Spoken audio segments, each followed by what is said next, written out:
காலகட்டத்தில் மனிதர்களுக்கு இடையே எப்படிப்பட்ட தாழ்வு மனப்பான்மை இருக்கிறது. ஒரு பணக்காரன் அவனுக்கு கீழே இருக்கிற ஏழையை பார்த்து தாழ்வாக நினைக்கிறது. ஒரு கல்வியுடையவன் கல்வி இல்லாதவன் பார்த்து தாழ்வாக நினைக்கிறது. ஒரு சிவப்பாக இருக்கிறவன் கருப்பாக இருக்கிறவனை பார்த்து தாழ்வாக நினைக்கிறது. இன்றைய காலகட்டத்தில் அது மிகவும் அதிகமானதாக இருக்கிறது. ரசூலுல்லாஹ் காலகட்டத்தை எடுத்துக்கொண்டோம்னா ரசூல் ஸல்லல்லாஹு அலைஹி வஸல்லம் பிலால் ரலியல்லாஹு அவர்களை சகோதரர்களை ஏற்று அவர் பிலால் ரலியல்லாஹு எப்படி இருந்தார்கள்?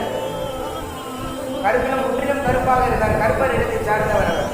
அவர் மூக்கு தடிச்சு போய் ரொம்ப கருப்பாக இருப்பார். அவரை ரசூல் ஸல்லல்லாஹு அலைஹி வஸல்லம் தன்னுடன் அமர வைத்து சாப்பிட்டார்கள். ரசூல் ஸல்லல்லாஹு அலைஹி வஸல்லம் அவர்களை தாழ்வாக பார்க்காம தன்னுடைய சகோதரனாக பார்த்தார்கள். ரசூல் ஸல்லல்லாஹு வீட்டில் ஆயிஷா ரலியல்லாஹு இருக்கிறார். ஆயிஷா ரலியல்லாஹு அவர்கள் இருக்கும் பொழுது ஒரு காட்டெருமை வருகிறார். காட்டெருமை ரசூலுல்லாஹ் வந்து வந்தால் கொடுத்துருங்கன்னு சொல்லி கொடுத்துட்டு போயிட்டான். அப்போ ரசூலுல்லாஹ் வீட்டில் இல்லை. உடனே ரசூல் ஸல்லல்லாஹு அலைஹி வஸல்லம் காட்டெருமை கடித்தரம் பக்கம் போன ரசூல் ஸல்லல்லாஹு அலைஹி வஸல்லம் வராங்க.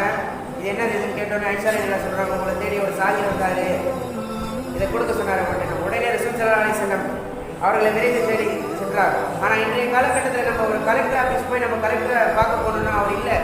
நம்ம அவர் இல்லாத காலத்தில் நம்ம வெளியே வரோம். அவர் இப்போ உள்ள வராரு, இந்த மாதிரி உங்களுக்காக ஒருத்தர் வெயிட் பண்ணிட்டு போனாருன்னு சொல்லிட்டு அவர் திரும்பி ஓடி வருவாரா? ஆனால் ரசூல் ஸல்லல்லாஹு யார்? ஈரோலக சக்கரவர்த்தி எம்பெருமான ரசூல் ஸல்லல்லாஹு அலைஹி வஸல்லம் அவர்களை தேடி வந்தார்கள். அவர்கள் கடைத்தெருவில் நிற்கும் போது ரசூல் ஸல்லல்லாஹு அலைஹி வஸல்லம் பின்னாடி போய் அவரை கண்ணை மூடி என்னிடத்திலிருந்து இவரை யாரை வாங்கி கொடுக்கிறார் என்று மக்களிடத்தில் கேட்டார்கள். உடனே அந்த சாஹிப் சொல்றார், ரசூலுல்லாஹ் நான் சந்திக்கா செஞ்சு வரமாட்டேன், இதெல்லாம் யாரும் வாங்க மாட்டாங்கன்னு சொன்னோடனே உடனே ரசூலுல்லாஹ் அவர்களை கட்டிப்பிடித்து அணைத்தார்கள். கட்டிப்பிடித்து அணை சொன்னார்கள், எல்லாமே ஒரே மாதிரி தான், தாழ்வாலாம் நினைக்கக்கூடாதுன்னு சொன்னார்கள். உமர் ரலியல்லாஹு ஆட்சி காலத்தில் ஒரு மனிதர் அப்படி கேட்கிறார், உமர் ரலியல்லாஹு உங்களோட யார் சிறந்தவர், உங்களுக்கு மேலே யாரும் சிறந்தவர் இருக்காருன்னு கேட்டார். உமர் ரலியல்லாஹு சொன்னார்கள், எனக்கும் மேலாக அபூபக்கர் சித்திக் ரலியல்லாஹு அவர்கள் இருந்தார்கள். அபூபக்கர் சித்திக் ரலியல்லாஹு எப்படிப்பட்டவர்? ரசூல் ஸல்லல்லாஹு இன்பம் துன்பம் எல்லாத்திலும் கலந்து கொண்டவர்.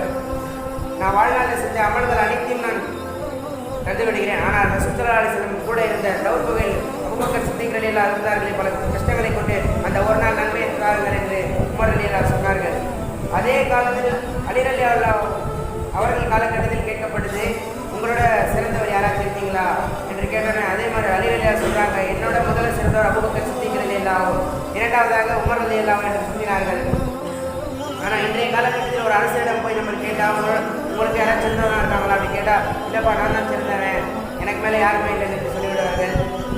அதே போல மக்களிடத்தில் தாழ்வாக நினைக்காமல் அனைவரும் ஒற்றுமையாக வாழ்வதற்கு வல்ல ரஹ்மான் உங்களுக்கு தௌஃபீக் செய்வானாக. வாஹிரதானா.